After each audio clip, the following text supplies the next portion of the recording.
like to call the July 15th meeting of the Johnston County Board of Commissioners to order, the morning session specifically, and welcome all those who are here this morning. We have another room full. It's good to see everybody here, and welcome also to those who are watching us on our YouTube channel. Welcome to you. And as is customary, we will open with an invocation. I've asked Commissioner Stevens to lead us in that, and today we have the pledge led by the American Legion Post 109 out of Benson. And before we get started on that, I did want to mention our 6 board priorities that we established. They are educational funding, infrastructure, financial stewardship, land use, public safety, and our county employees. And I do want to make a note that we are one priority into a series of 6 priorities that our PIO staff has put together. You should see it on social media for a chance to take a look at how we tie these board priorities into our budget, or vice versa, how our budget ties to our priorities. So with that, I will look to Commissioner Stevens to open with the invocation. Please stand if you so choose. Dear Heavenly Father, we come before you today with gratitude for the opportunity to gather and serve our community. We ask for your guidance and wisdom as we deliberate and make decisions that affect the lives of those in Johnston County. Lord, we acknowledge the divisions present in our country. We pray for unity, understanding, and compassion to bridge the gaps that separate us. Help us to listen to one another with open hearts and minds and to work together for the common good. Grant us the strength to lead with integrity and the courage to do what is right. May our actions reflect your love and bring peace and prosperity to our community. In your name we pray. Amen. Amen. Amen.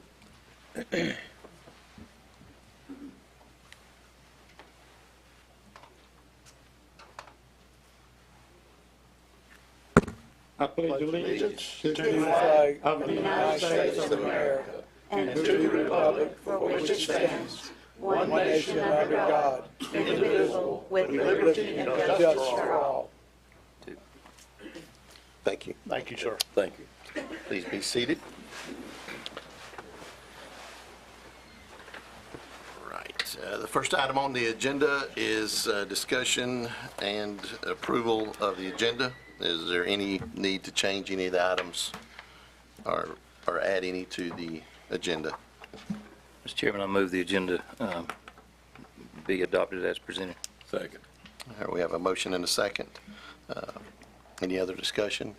All those in favor say aye. Aye. Aye. Any opposed, nay. The agenda is approved. Next item is the consent agenda. We have 9 items on there. We have approval of 4 of our board meetings. We also have some additions to the DOT system. We have a settlement of a claim. We also have a resolution for the consideration of additional opioid settlement funds. We have approval of a contract for Mosley Architects. We also have a resolution amendment to the agreement between the Crystal Window and Door Systems. We also have several budget revisions, and we also have appointments to our LEPC and our voluntary ag district. We have finally the tax releases and refunds from May the 16th through June the 15th. Is there any item that any board member wishes to be removed for additional discussion? Mr. Chairman, I'll make a motion we approve the consent agenda items as presented. A second. All right, we have a motion and a second. Any other discussion? All those in favor, please say aye. Aye. Any opposed, nay. Consent agenda is approved.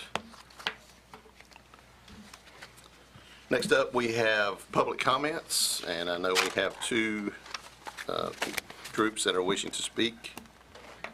I see one here, so we will lead off with the cooperative extension.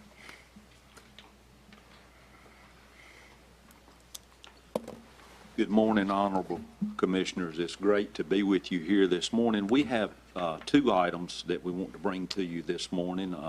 Just items of note, some things that are upcoming and going on this summer, This young lady I have standing beside me right here is Miss Chloe Sharp. She is a native of Johnston County. She is a student at North Carolina State University in the Department of Plant and Soil Sciences, and she is studying agroecology. She's also minoring in ag and extension education, and we were very fortunate to hire her this summer through an extension internship program provided through North Carolina State University. And she has been a tremendous asset for our office during this time, bringing her skills.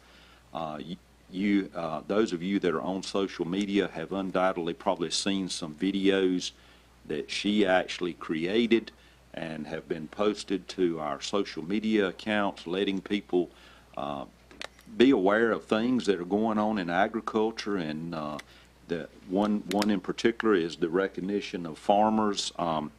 And they call that the Farmer of the Week, and there's been several of those progressing through the Joco Grows agricultural page. Many of you've probably seen some of those and probably recognized some farmers that have been there. And this young lady has produced those videos.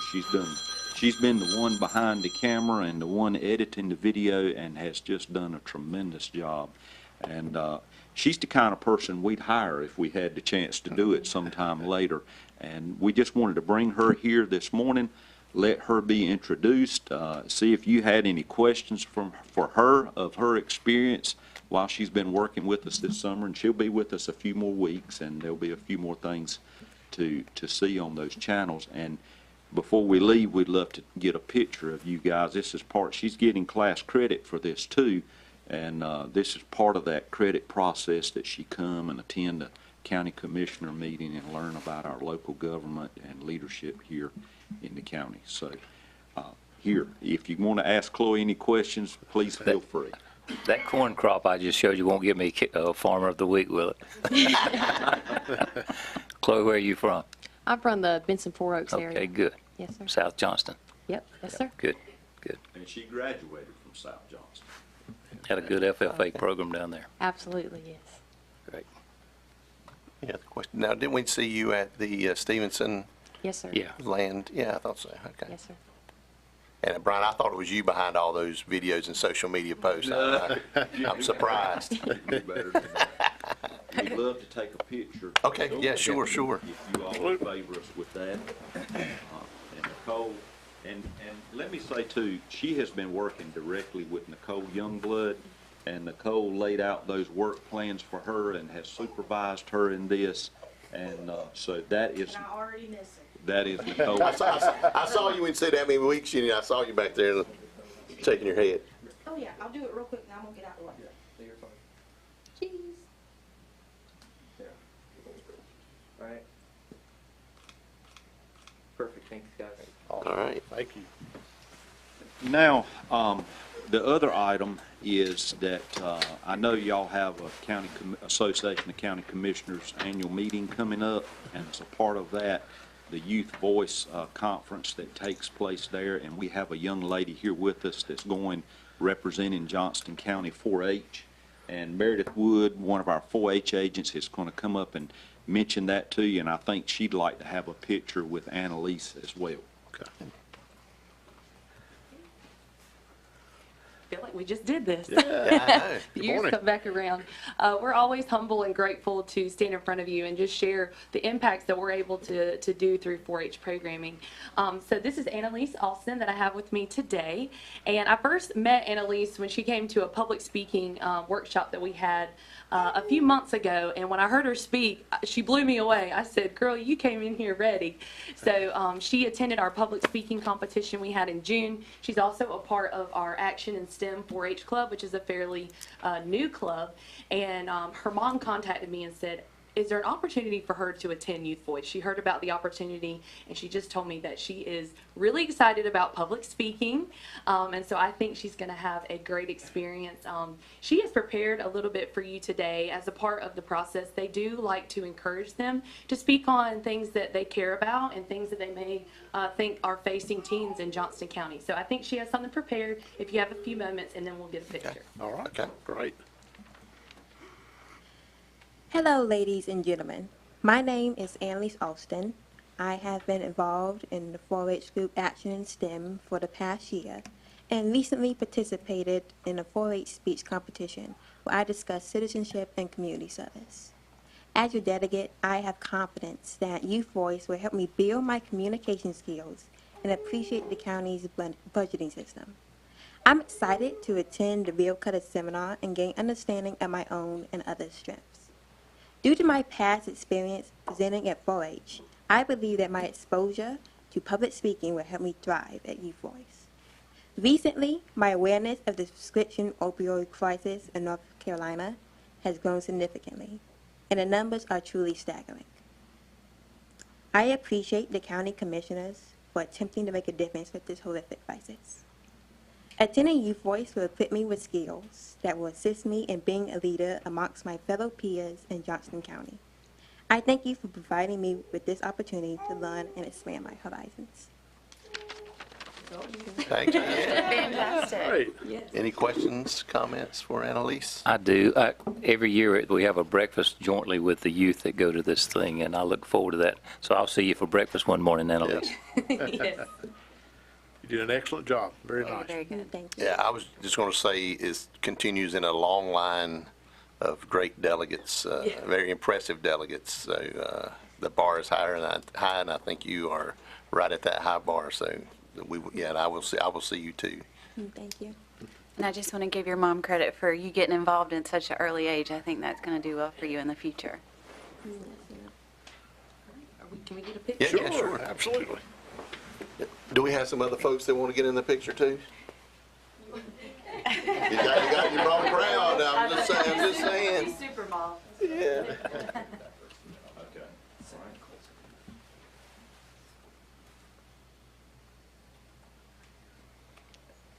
Grab 3 real quick. 1, 2, 3, perfect. Do you want to do a set with all of you in here? Okay, yeah, we might as well. Yeah. Family affair. There you go. Yeah. Yeah. We have high Showing them a- expectations for y'all being I was up here in about to a few say. years. Yeah. Yep. Setting a great example. There we Podium's go. right in the way. Yeah. Get as far over on this side as you can, so I can see it. All right. All right. Okay. Ready? 1, 2, 3. Perfect. All right. Thank Great y'all. job. Thank you.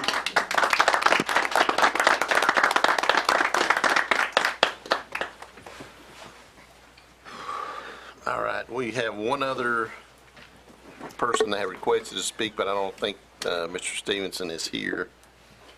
So we will move on. If there's anyone else wishing to address the board on an item that is not on the agenda, please come forward and state your name and a general location of town or township where you live, and you'll have 3 minutes to talk to the board. And then just a reminder to the board, it's an opportunity for us to listen and not to engage in impromptu conversations or responses. Morning, Commissioners. Good morning. My name is John Jarecki, and my wife of 53 years, and we live in the northwest section of unincorporated Selma. And as volunteer members of Down Home, North Carolina, I am here once again to speak about the Inflation Reduction Act and the grant monies that are available practically for the asking. I'm here to see what efforts this county commission has initiated, any applications of proposed grants through the Inflation Reduction Act to benefit the medical needs of household family members in lowering health care and prescription drug costs, of which efforts could save an expected $406 a year to some 650,000 seniors in North Carolina and implement a $2,000 cap in Medicare recipients. I'm here to see what efforts this county commission has considered or initiated through the Inflation Reduction Act to lessen the causes and effects of climate change and avoid the catastrophes like the hurricanes of 2016 and 2018 that killed an estimated 76 people and at a cost to this state of some $22 billion in loss and destruction.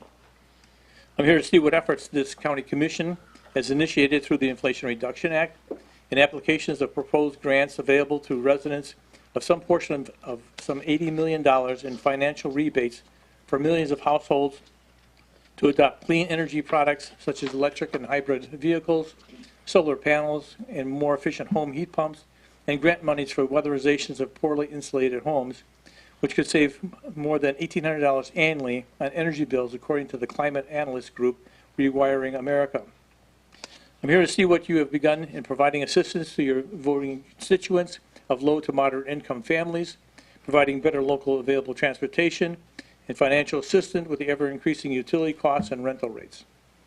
I'm here to see what you've provided for enticements for business development and relocations through offers of tax credits and services and growth that you may have promised to bring to Johnson County if and when elected, and to understand why several members of this county commission cannot find the time, energy, or effort to speak with us to see what we can accomplish together. As I am limited in time under public comments and expected to show courtesy in my presentation, I can only hope that the members of the county commission could show the same courtesy and respond to these and other comments made and strongly consider providing these benefits at no cost to the taxpayers, and or to explain, if true, why no efforts, applications, or grant pursuits have been made in providing these such financial help to Johnson County. Thank you. Thank you. Anyone else wishing to speak? All right, we will move on to the next item, which is adoption of Johnson County School Bond Order and call for referendum. The purpose of this public hearing is to solicit public comment on the validity of the $120 million school bond order and the advisability of issuing bonds. I will now open the public hearing and call on any citizen present that wishes to speak to come forward.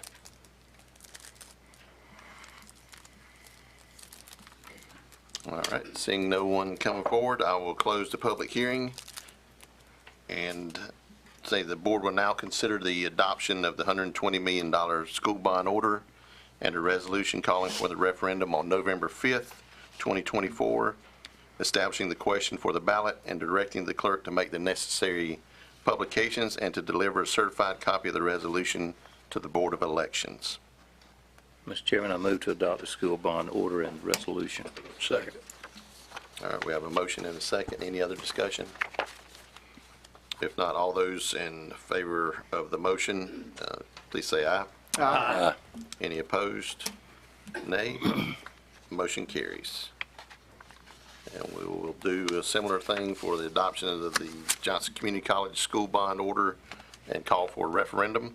The purpose of this public hearing is to solicit public comment on the validity of the $30 million Community College Bond Order and the advisability of issuing bonds. I will now open the public hearing and call for any citizen present that wishes to speak to come forward. All right, seeing no one coming forward, I will close the public hearing, and the board will now consider adoption of the $30 million school bond order, or community college bond order, and a resolution calling for the referendum on November 5th, 2024, establishing the question for the ballot and directing the clerk to make necessary publications and to deliver a certified copy of the resolution to the Board of Elections. Mr. Chair, I'll make a motion that we adopt the school bond order as, community college order as presented. Second. All right, any other discussion? All those in favor of the motion, please say aye. Aye. Any opposed, nay. Motion carries. The next item up is the Child Fatality Prevention Team Annual Report. And I believe we have the team chair, Wendy Wilkins, here to present to us. Good morning. Thank you very much for allowing me to be here this morning to share with you a little bit of our background and some of our accomplishments and things that we're working on currently, as well as a report of what has happened in the past year. As you may know, child fatality system in North Carolina was brought about in 1991, and Johnston County jumped on as one of the first ones in the early 90s to develop the child fatality local team. There's the state team, and then there are the local teams as well. These teams consist of representatives that are both public members and non-public members and agencies in the community, like law enforcement, guardian ad litems, and other members of the community. I'll tell you more about that in a bit. But again, the purpose of this report from me today is to give a summary of the causes of death that have occurred in children the number of cases that we reviewed, recommendations for prevention, if any, that have been made that we would like to share from our local team's activities and accomplishments. Your role in all of this is to receive our report and to listen to our recommendations and advocate for system improvements or needed resources if requested. And also to help appoint members to that team to fulfill the state criteria for those members of the team. And there are 16 core members to the team, and they are the director of DSS and a member of their staff, a local law enforcement officer, an attorney from the district attorney's office, an executive director of a local community action agency, a superintendent of schools or their designee, a board member of social services, a local mental health professional, a local guardian ad litem, the director of the local health department, a local health care provider, emergency medical services or firefighter, a district court judge, a county medical examiner, a representative of a local child care facility or Head Start program, and the parent of a child who died before reaching their 18th birthday. We do have those members as part of our team, excluding the parent of a child who died before reaching the child's 18th birthday. As you can imagine, that position would be difficult to fill for a parent to participate in a team like this to review and investigate child deaths having lost a child of their own. It's very difficult to find someone to fill that position. So we are looking for someone to fill that position. We do have other positions that we can add that you agree upon. There are 5 at-large positions that we could add. We do have a general public member and a member or representative from CMARC, which is the Care Management for At-Risk Children program. I'll speak a little bit more on that in a moment. But the general statute states that child fatality prevention is a community issue. We should all be involved in that, preventing the abuse, neglect, and death of juveniles. And it takes a multidisciplinary team to do that because different opinions from different agencies will provide a more comprehensive way of looking at these child deaths and looking at different systems that may or may not improve the outcomes. So what we do is we try to develop a community-wide approach to these problems of child abuse and neglect and understand the causes of these deaths. We look for any gaps or deficiencies that might exist in the delivery of services to children and their families by public agencies that are designed to prevent child abuse, neglect, or death. And we also want to make and implement recommendations to change any laws or rules or policies that might support the safety and health of our children. Reviewing the deaths occurs a year later. So this report is supposed to count for the deaths that we reviewed in the year 2023, but the actual deaths occurred in 2022. We as a team received these deaths from the state a year later because it often takes them a year to get the information to us, or it may be an open case that hasn't been closed and you can't review it without all the information. So typically the deaths are given to us a year later and then we will review them.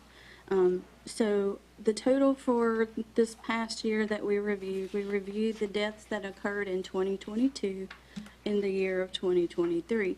We had 3 drownings, 2 motor vehicle accidents, 1 handgun accident, 2 premature birth-related deaths, 4 birth defects, 2 illnesses, both of those were cancer, 5 perinatal sleep-related incidents, 1 homicide, 1 suicide, and 2 unsafe sleep environments that resulted in a child fatality. Many of these deaths that recur often, and so that's our job, is to try to figure out ways to prevent these from continuing to happen over and over. Safe sleep is one of those things that we are working really hard on right now, and I think that we have made some headway in that direction. So I'll tell you more of the activities and accomplishments that we have done this year. We have to do an annual summary report, both to you guys and a separate report to the state, so we have submitted that state report as requested and required. I mentioned last year that we had developed a crisis referral form that we have given to law enforcement, medical examiners, emergency responders, and DSS, basically the agencies that would attend a child death scene, so that they can offer that referral to the families to assist them in coping with their child's death and getting any resources that they might need to move forward to be a healthier person, a more complete and whole person. There are, for example, if the child was lost due to fire, obviously they lost more than just the child, so they're going to need other things as well. So there are different agencies that we refer them to that can help them cope and recoup some of their losses, and also behavioral health to help them cope, so that if they have other children in the home, they're able to take care of them going forward and to prevent perhaps a future death because the parent is not in a position to be able to care for them properly. We have, unfortunately, in the past had families that lost a child and they did not do well, and they ended up losing another child later on, a few years later. So that was one of the reasons why we wanted to do that, to get people the help that they need. So these agencies that have that form that distribute it to the families at the death scene can accept a referral or they can decline a referral, but they're left the information so that if they change their mind, they can reach out to those resources themselves. We did receive 2 referrals this year, and we did assist those families to help with mental health issues that they were concerned with because they were having trouble coping with the loss of their child. We also attended an intensive review of a case. This is a review that's initiated by the state. When they're looking at the deaths and our reports, they sometimes want to take a deeper dive and look a little further. So they assemble their team with members of our teams, and we investigate a little more. They're often able to get more information than we can as well. And so we do that intensive review. This year, when we did the intensive review, one of the things that we noted that perhaps we could have done a little better was the plan of safe care. DSS works with the families that have had prior engagement with them, and this family had prior engagement with DSS. And this particular case was a sleep-related death. And so one of the plan of safe care items is to ensure that the family has adequate sleep arrangements for the child.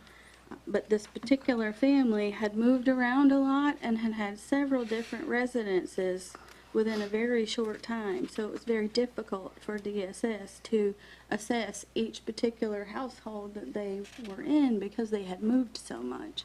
And the family had moved and were divided, and it was difficult for them to reach all members of the family to educate them all on safe sleep practices. But since that time, DSS has modified their plan of safe care recommendations a bit and implemented more checks and balances and supervisors and extra training for the staff so that hopefully they will have a more complete plan of safe care and will be able to to do what they had intended to do in the first place. Other things that we have done as a group, several of our members have been present at the community festivals, at community events. We often will distribute safety information to the families that come to these events. Safe sleep is one of our big ones, but we do other safety as well, you know, fire safety, home safety, poisons. Near July 4th, we're talking about fireworks and burns and those types of things. So we do have a voice and a face at the festivals to be able to promote safety for our families. One thing that I am proud to announce is that, you know, even though there were unfortunately 23 child deaths that occurred in 22, the previous year there were 30. So we're getting better. So I'm grateful for that. And in those efforts, in conjunction with CMARC, I had mentioned them before. CMARC is the Care Management for At-Risk Children. They are a group that works with families that have children under age 5 that are at risk for certain things. They can be exposed to toxic stress or be in a poor environment. They can have food insecurities, unsafe sleep, you know, just an at-risk family that might need a little help. They work with those families and take referrals from different agencies throughout the county. We do have a CMARC representative on our team, and so we work pretty closely with them. And one of their projects that we support with them as well is their Pack and Play program. Pack and Plays are a safe sleep environment for someone who doesn't have a crib. A Pack and Play, it's mobile, so if they are moving from family member to family member for a little while, they can take that with them and keep their baby safe in that environment to sleep. Last year's report, we had 5 unsafe sleep deaths, and this year we had 2. So it's helping. It's helping. A couple of years ago, the CMARC team had applied for a grant, and they were awarded a grant to get Pack and Plays. That grant money, combined with their fundraising efforts, have allowed them to distribute 168 Pack and Plays to families. They had applied for another grant a year or 2 ago, and they didn't get it. They applied again this past year, and they did get it. So that's going to allow them to have $4,000 to use towards the purchase of Pack and Plays to distribute again, which will allow them to assist 62 families. So kudos to them and their work and our collaboration with them as well. We work well together. All the members of our team have full-time important jobs, and we work hard, but finding time to work on these projects are difficult when we're busy, but we're diligent. We are still trying. As I mentioned above, we're going to the festivals, we've facilitated referrals, we're dispensing educational materials. Right now, we're working on some social media campaigns to address the safe sleep. We're also looking at some drowning prevention, including swimming and flooding. 2 of our members are working with the GIS to determine which roads in our county are most affected by flooding, and are those county roads or are they state roads? And once that map has been laid out for us, we hope to come to you again at some point to maybe ask for help in posting signs in the areas that are county roads that are prone to flooding, and then we would also reach out to the state and ask them to assist us with the state roads. It's one of the things we're hoping to do. We have been in contact with another county that provides free swimming lessons to all 2nd grade students in their county. Wouldn't that be awesome if we could do that? So we're looking into that. And you can too, if you want. Hopefully we'll be able to come back to you with a request or either for support or for advice with something of that nature. We're also working to promote gun safety and education and resources where families can obtain lock boxes or gun locks. And if you didn't know, the health department has those. If you, in your travels, know someone who needs a lock box or a gun lock, you can send them to the health department. That pretty much concludes my report. Thank you so much for seeing me and hearing me. I appreciate the hard work that you guys do, and I look forward to coming to you again, like I said, with either a request for assistance or for advice. Thank you. Do you have any questions? I've got a question, Mr. Chairman. In your list of causes, what's the 2 premature birth related, 4 birth defects, and 5 perinatal related? What's the difference in those? A premature death would be they were born way too early. They had no chance of survival. A perinatal may fall into that category as well, but it would be something along the lines of maybe the cord got wrapped around the neck and strangled the baby before it was born. Those are examples of things that happen in utero that cause it. Right. One other question. Have you ever compared our numbers with peer counties similar to ours in size and population? I do. I don't have that data handy, but we do look at what's happening in other counties that are similar to us with their numbers. Unfortunately, off the top of my head, I can't give you that now, but I'm happy to send you some information if you. It would be good in the future, maybe, if just show some basic comparisons. Yeah, great. Thank you. Put that in there. Thank you. All right, any other questions? Comments? Thank you for what y'all do. Yeah, thank you. Indeed. Thank you. All right, next up, we have Johnston County Fire Protection Service District Commission, and Ryan Parker is here to present to us on that. Good morning, Chairman and Board, and thank you for the opportunity to speak today. Morning.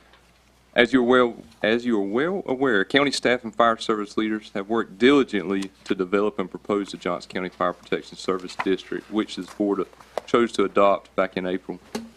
This group of county staff and fire service leaders operated as a working group established by our late commissioner and friend, Mr. Tony Braswell.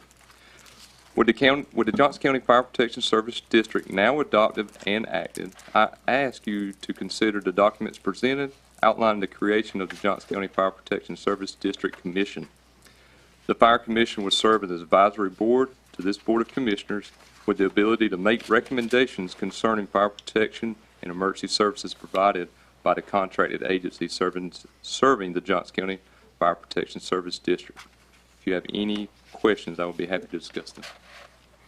All right, any questions, comments? Mr. Chairman. How many people do you anticipate being on this commission? There's 7 proposed. Those would be appointed by this board with staggering terms, and 1 commissioner would sit on the board with county staff there to provide technical assistance. I just want to say how much I appreciate the work that not only your staff, but the fire chiefs and the fire personnel in this county have all banded together to really come forth with a product that's going to move Johnston County into the future in fire service. And I'm really, really proud of the accomplishments that have been made. And Mr. Chairman, with that, I'll make a motion to adopt the resolution approving the Johnston County Fire Protection Service District Commission. Second. All right, we have a motion and a second. Any other discussion? I was trying to remember, Mr. Chairman, if I saw that it was a proposed 7 members, but was there any distribution of that membership, like from the various commission districts? So I think that it was designed, if you kind of look through that whole, to be flexible. So I think that is, there are a lot of ways it could be divvied up, but I think it's going to be up to this board to decide what is the best way to do that and who are the best representatives I'm good with for that. And I would just say too, it's, as we're moving forward into a new era, that this is probably a much needed board to provide that guidance. And I look at it as I think Vice Chairman Harris has got kind of a planning board that is an advisory board to us to make recommendations. We can have staff recommendations and this commission's recommendations, and it ultimately comes back to this board to make the decision. So. Sure, I might add also that the flexibility of this commission allows that, and I think it would be beneficial to have people that are seasoned in fire service and understand the dynamics of it. This is a complex issue that we're going to be moving forward with a lot of different moving parts. And so I think that it will be on this board to choose and select members of the commission that can bring something to the table to help make those decisions for the future. All right, anyone else? All right, we have a motion and a second. All those in favor, please say aye. Aye. Any opposed? Nay. Motion carries. Thank you, sir. Thank you, Mr. Parker. And, yeah, he's not going anywhere for the next two. Hang up. So the next up, we have Corinth Holder Volunteer Fire Department, and we're asked to approve a tax-exempt loan status. So, Mr. Parker. Yes, so Corinth Holder Volunteer Fire Department is requesting the board to adopt a resolution for a tax-exempt loan status so they can borrow up to $724,401 from KS Bank. This is to finance a new Spartan pumper fire truck at an interest rate of 5.65% with a 15-year loan. This is to replace their 1995 engine 10. It was a part of their apparatus replacement program, and this was budgeted for. And I talked with the chief earlier, and he said that this truck was ordered back in September of 22. So I welcome any questions you may have on it. All right, any questions? Mr. Chairman, I'll make a motion to adopt the resolution approving the tax exempt status for the loan for Corinth Holders Fire Department. I'll second it. All right, we have a motion and a second. Any other discussion? All right, all those in favor of the motion, please say aye. Aye. Any opposed, nay. Motion carries. And now we'll do the same thing for Princeton Volunteer Fire Department. Yes, sir. Princeton Volunteer Fire Department is requesting a board to adopt a resolution for the same tax-exempt loan status so they can borrow up to $722,923 from First Citizens Bank to finance a new Pierce fire truck at a rate of 5.77% for a 15-year term. This is to replace a 30-year-old fire pumper also, ordered back in March of 23. And I failed to mention previously, but we sent all of these proposals to Finance Director Chad McClam, and he reviewed them and gave the recommendation on these. All right. Mr. Chairman, I move that we approve the financing as presented, the tax exempt status of the loan. We have a motion and a second. Any other discussion? They got a better price on the truck. Yeah. All those in favor, say aye. Aye. Any opposed, nay. Motion carries. Thank you for your time today. All right, thank you. All right, the next up, we have an appointment for the Johnston Community College Board of Trustees. We have two applicants for one position. Each of you should have a ballot at your seat. If you would complete that and turn it in at the completion of this meeting to our deputy clerk. She will take those and tally them up, and we will make that announcement of the selection at our 6 o'clock meeting tonight. The next item is voting delegate for the 2024 North Carolina Association of County Commissioners Conference. And if there's no objection, I think the last few years I have been the delegate, and Commissioner Godwin has been the... How about if we make official, I move that we make you the delegate and me the alternate. Okay, that sounds good to me. So we have a motion, and we got a second. Any other discussion? Only on the condition that you're there. Okay, yeah, I plan on being there. So all those in favor, please say aye. Aye. Any opposed, nay? All right, we have our delegate and our alternate. All right, and I know Jocelyn is not here.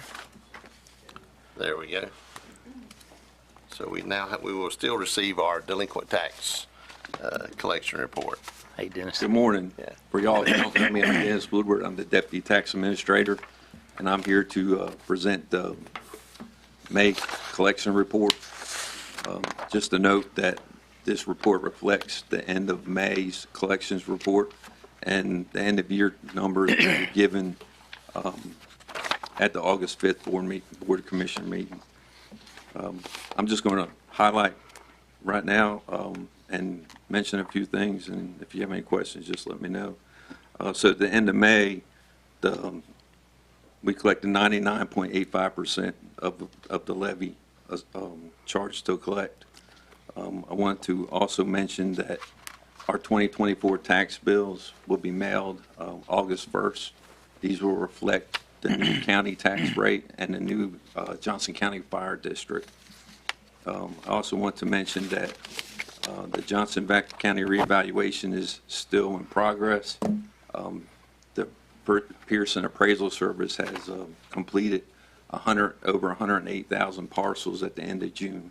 So they expect to have this initial visit done probably within the next 30 days. Is there any questions? Any questions, comments? Comment. I think we've got a lot to be proud of in our tax department. Yeah. Anytime we have a tax collection rate of 99.84, 99.85 in consecutive years, I think it's a great job. Kathy Futch and her staff does an excellent job over there, not only in their job, but with their customer service. Fantastic. That's good. All right. Thank you very much. Dennis. Thank you. Thanks, Dennis.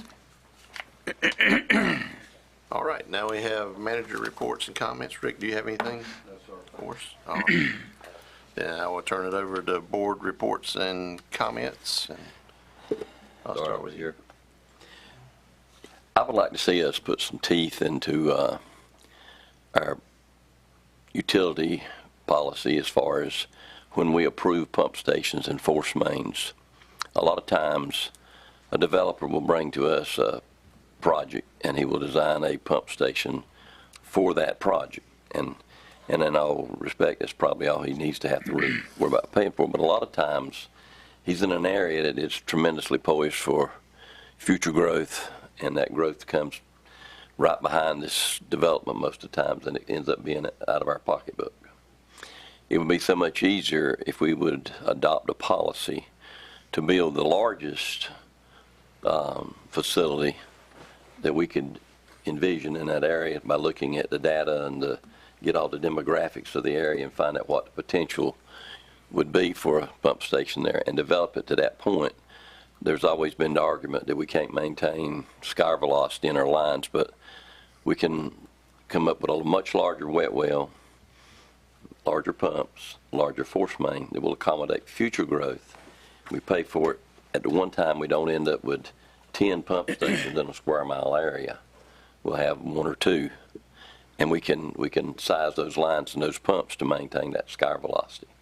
Just pump a lower cycle, then I know that doesn't mean a lot to some of you, but pumping a lower cycle time as opposed to pumping 2 hours, you might pump 45 minutes or whatever. But we can put this into our policy, and right now we put our new plan online, and the real problem we have now is transmission. We've got the capacity. We have a problem getting the sewer from the point where it's generated to the point where it's treated. So this would go a long ways in eliminating that problem for future boards. And I think it's just a real good policy for a county that has the growth rate that we have now. Rather than talk about it, what do we need to do? We need to act. Start appoint someone to meet with our engineering department, start looking at what we need to do and get it into our policy. We can, Rick, will you take, go ahead and start that process? Okay. All right. Is that everything? Commissioner Smith? Vice Chairman Harris? No, sir. Thank you. Commissioner Conway? Yeah, since I've been on this board several years now, from time to time I get calls from citizens that have been negatively impacted by neighbors with unusually loud noises.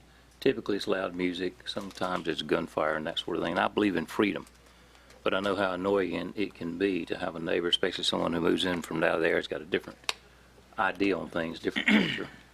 And I've been looking at the noise, loud and disturbing noise ordinance. And I know in some cases we've got history of somebody calling a deputy out and they give them a warning, and all too often it recurs again and again. And I'm just looking at maybe putting some real teeth in this, or maybe better defining, you know, it's in here, it's talking about unreasonably loud. And what I might think is unreasonable, the deputy might not think is unreasonable. And I don't know if I would work with the attorney to see if we can codify this a little bit better so that they can get some relief from this sort of thing. When a guy's a half a mile away from his neighbor across the field and he's in his house and he can't hear his TV unless he turns it up because of music, that's a problem. I think we probably all receive those similar calls with that, and often it's when the deputy leaves and is gone for a little while, it cranks back up. So, Rick, again, will you take a look into that? All right. Commissioner Stovall? I have nothing today, Mr. Chairman. All right, Commissioner Stevens. I had a couple of things. One is, it had been brought up earlier in public comment about the Inflation Reduction Act, and so we have had conversations with Central Pines. They are looking into programs and cooperating with other agencies such as Hardin Elite, Johnston, and see if we can, Community Action, and see if we can partner with them to figure out a way that Johnston County can receive those funds. So those conversations are underway. The final thing is we have one of us in the room who had celebrated 25 years at Johnston County in the month of July. And we have and Commissioner Smith has a resolution we'd like to read before we all jump in with comments. Sorry we caught you off guard there.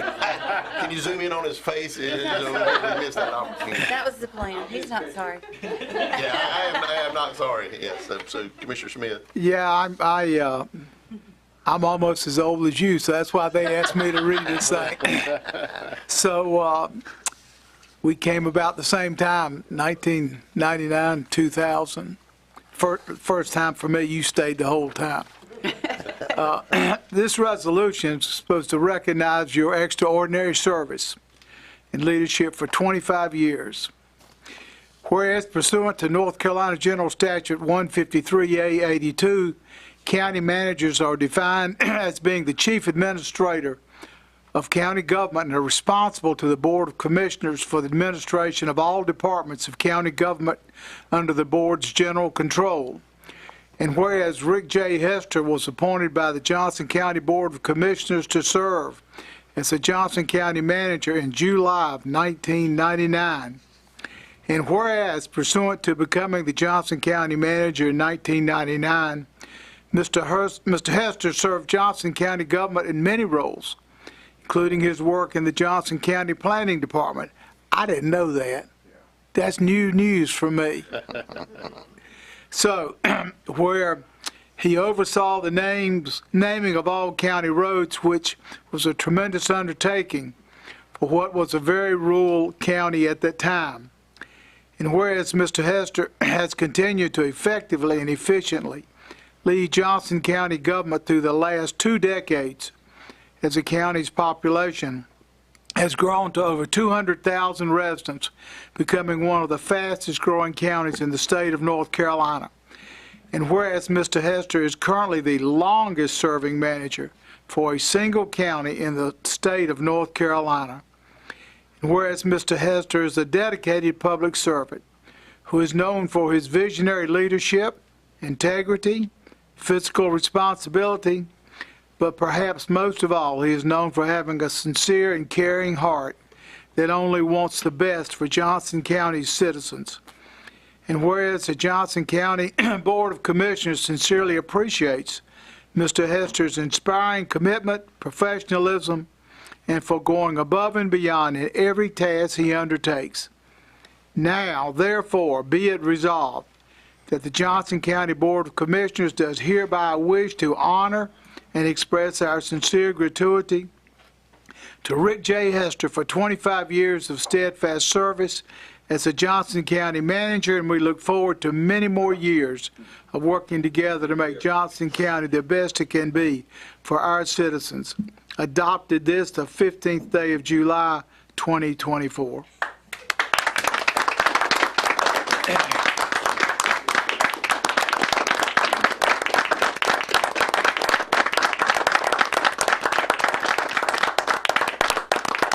Speech. Don't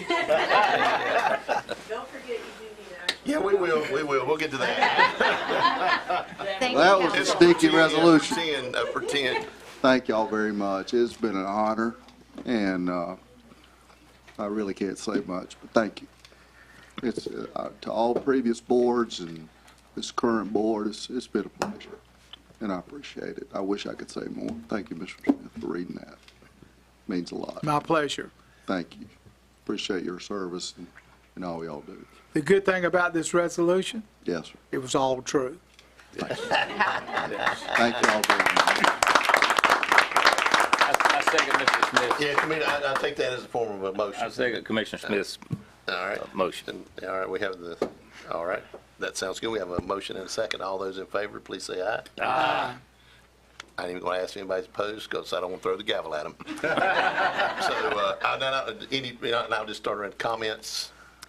Well, I think, again, from working with Rick, he's one of the most thorough guys I've ever worked with, but he also maintains a great personality. He always makes you feel like I'm here to help you. What can I do? And it's just hard to find that nowadays. So I just truly appreciate him. Yeah, Rick, we've done a lot of things together. We've done a lot of budgets together and a lot of procedures and stuff together. You've done a great job to do this job. You're just really tight, though. I just want you to know that. Sometimes it's just hard to get you into the reasonable area. I mean, you think this money is your money, but you've done a great job, and I appreciate our friendship. Chairman. I've had the opportunity to work in state and local government for close to 40 years now, and I will say Rick Hester is by far the best manager I've ever worked with, and he leads by example. He provides a high level of professionalism, I guess, and he has an uncanny ability to select some of the greatest employees and some of the greatest department heads that I've ever worked with. So I give you the credit for that because that's all you, my friend. Thank you for all you've done for this county. Our successes are largely because of your leadership. Thank you. Commissioner Gowan. Well, for 12 years, I've said he's the best county manager in the state, and that's all I need to say. Rick, as a newest member of this board, I want to thank you for getting me up to speed so quickly, stepping into Mr. Braswell's unexpired term. I came in right during the middle of the budget season. That was a very intense period of time. I had a lot to learn, and you were very helpful in getting that information to me, so thank you. You're one of the hardest working people I know, that's for sure. I had no idea all that you did and do and continue to do, and you're a huge support for this board, this county, and we just thank you so much for all that you do. Yeah, and I will just close. I say it all started, you were a Clemson fan before that all started, so I'm going to credit all of it to that. But no, I think people do not realize the effort that you put in, and it's from early in the morning to late at night, because I know I've not been the only chairman who's bothered you early in the morning and late at night, but you're always there. Anytime something comes up, it doesn't matter who it is. It's, the citizen calling about a noise complaint, you're there to answer. Your responsiveness to things, professionalism, and then again, personally, I mean, when you get up there, I mean, I don't know if they can see it on the camera, but your passion for Johnston County, it was not more evident than when you were standing up there. And the reason you can't say a whole lot is because it means a lot for you to be recognized. I know you didn't want any part of it, but we went ahead and did it anyway. So thank you. And again, I like the part of the motion for many more years to come. So thank you. Yes, you can. Yes, you can. I won't take long, but I also want to say I am so lucky to work with 1,500 hard-working co-workers. And as Mr. Harris said, many department heads, and it's a team effort. I mean, it's really, I'm just thankful to be a part of the team.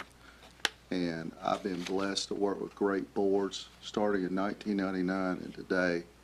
It's a blessing to work for y'all, and I appreciate what you do, because I think that the public may not realize the time and effort that the Board of Commissioners put into this job, and it's a lot, and it's not just board meeting days. So thank you again.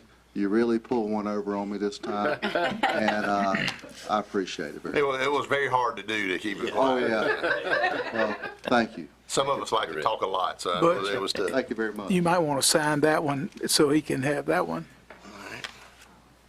I will do that. Can we get a picture? We've got pictures. Let's get a picture. Yeah. Yeah, seriously. Seriously. We'll get another one in 25 years. We'll get the next one. I won't be in it. I probably won't be either. I'll be 100. Yeah.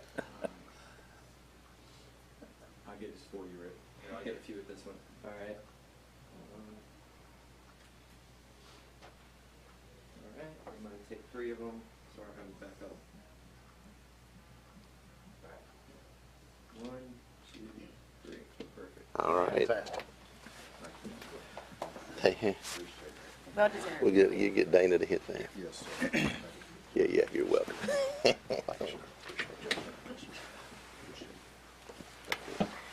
All right, I don't think we have any other business to come before us, so I will entertain a motion to adjourn. Move we adjourn. Hang on one second. We are going to lunch. The Soil and Water Conservation has invited us to lunch with them at the Ag Center there on 210 Long, and be sure to take a long way around. They got the bridge under construction, so. Yeah. Now we have a motion. Do I have a second to adjourn? Second. All right, all those in favor say aye. Aye. We are adjourned. Do you know what time that lunch is going to start?